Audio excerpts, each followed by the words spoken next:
School में भी पढ़ते हैं और अच्छे ढंग से पास भी होते हैं और अच्छे कलाकार भी हैं। कई बार इनके कार्यक्रमों का हमने अपने चैनल के माध्यम से कवरेज किया है, चाहे डांस का हो, चाहे कविता का हो, चाहे माँ नर्मदा की आरती का हो।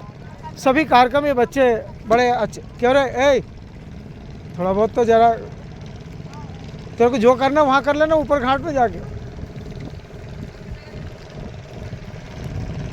कभी भी चुप नहीं बैठेगा। तेरे को मालूम वीडियो बन रहा है, अभी मान लो कैमरा उधर जाएगा तो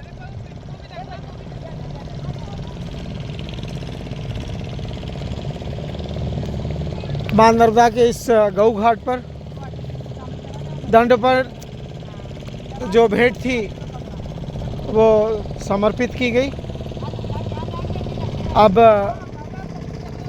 सभी बहुओं के माध्यम से माँ नर्मदा की पूजा की जा रही, फल से, फूल से, श्रीफल से।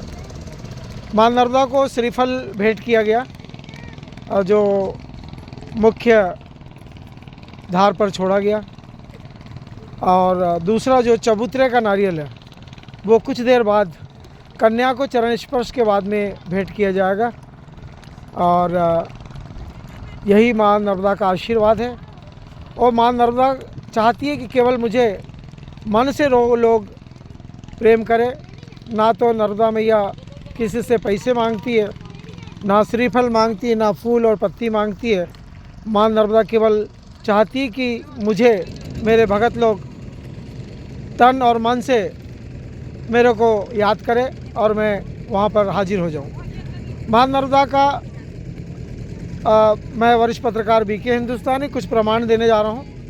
माँ नर्मदा का जब भी बहाव बढ़ा है, बारिश के समय जब सभी डैम खुल जाते हैं तो माँ नर्मदा गांव के अंदर तक आ जाती है। कई लोग हैं गांव खाली कर देते हैं, और हमारा परिवार कभी भी माँ नर्मदा के गांव में आने के बाद में पूजा पाठ करते हैं और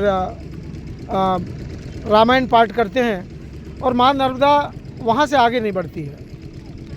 माँ नर्मदा का एक बहुत बड़ा रूप हमने देखा है कि यदि माँ नर्मदा को आप दिल से यदि कह दो कि माँ नर्मदा अब इससे आगे मत आना,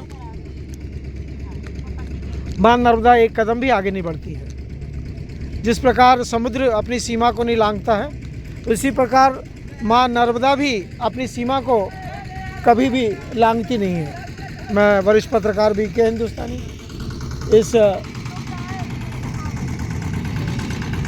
गौ घाट से आपको विशेष जानकारी दे रहा हूँ। जीजीबाई के दंडवत के बाद में जहाँ पर अन्न भंडार रखा हुआ है, वहाँ पर से सभी जो साथ में आई हुई जीजीबाई लोग हैं, बहुवी हैं, माता राम हैं, गांव के जो सहयोगी हैं, सभी वहाँ से दंडवत करते हुए माँ नर्मदा के इस गौ घाट में पहुँच रहे हैं। आज नया परिचय हुआ कि जिला में हमारी बेटी ब्याही है, और मैं तो यही सोच रहा था मेरी बेटी का शायद संबंध नहीं हुआ, पर इन लोग ने बताया कि वो बेटी का संबंध जिला के परिवार में हुआ है।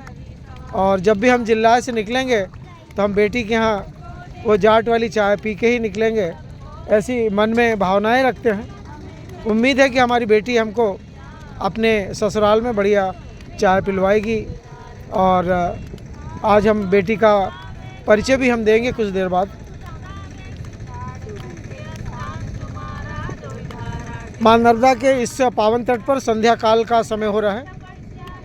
सूर्य भगवान दिन भर की अपनी सेवाएं देने के बाद में अन्य देश के लिए निकल रहे हैं। चूँकि रात बड़ी हो गई है, दिन छोटे हो गए हैं, तो सूर्य भगवान भी अब अपनी माँ की गोद में प्रणाम करते हुए माँ नर्मदा की गोद में अपनी छवि छोड़ते हुए अगले देश के दौरे पे जा रहे हैं।